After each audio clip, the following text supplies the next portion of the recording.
Occuper le rôle de joker au sein d'un JT n'est jamais facile et peut parfois créer des tensions entre le journaliste présentateur phare et son remplaçant.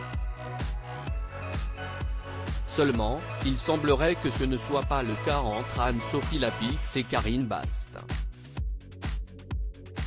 La seconde a répondu à nos confrères de Télé Loisirs, le 20 décembre 2022, alors qu'elle se retrouve à la tête du 20h de France 2 pendant les congés d'Anne-Sophie Lapix. La journaliste a assuré qu'il n'y avait aucune amertume entre les deux professionnels. On s'entend extrêmement bien et on échange beaucoup par SMS.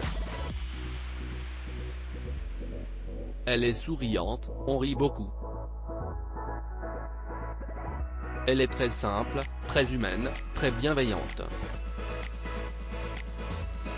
Cela compte considérablement d'avoir quelqu'un comme elle en titulaire. Il n'y a pas de chichi entre nous. Elle est à sa place, je suis à la mienne, elle sait que je n'essaie pas de m'octroyer quoi que ce soit.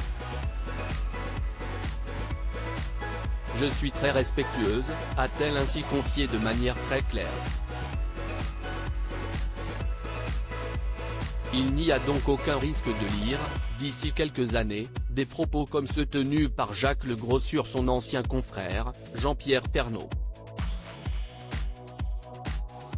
Pas toujours simple d'être le joker du présentateur phare dans son livre, Derrière l'écran, 40 ans au cœur des médias, sorti en le 5 octobre 2022, il ne cesse pas montrer très tendre envers le journaliste mort en mars 2022 des suites d'un cancer du poumon.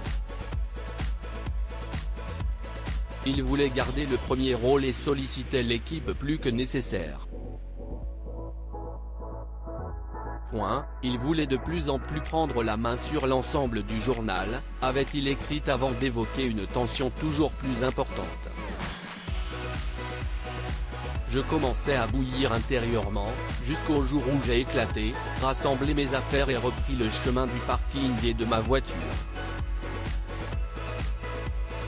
Puisqu'il voulait faire le journal à ma place, qu'il vienne le faire.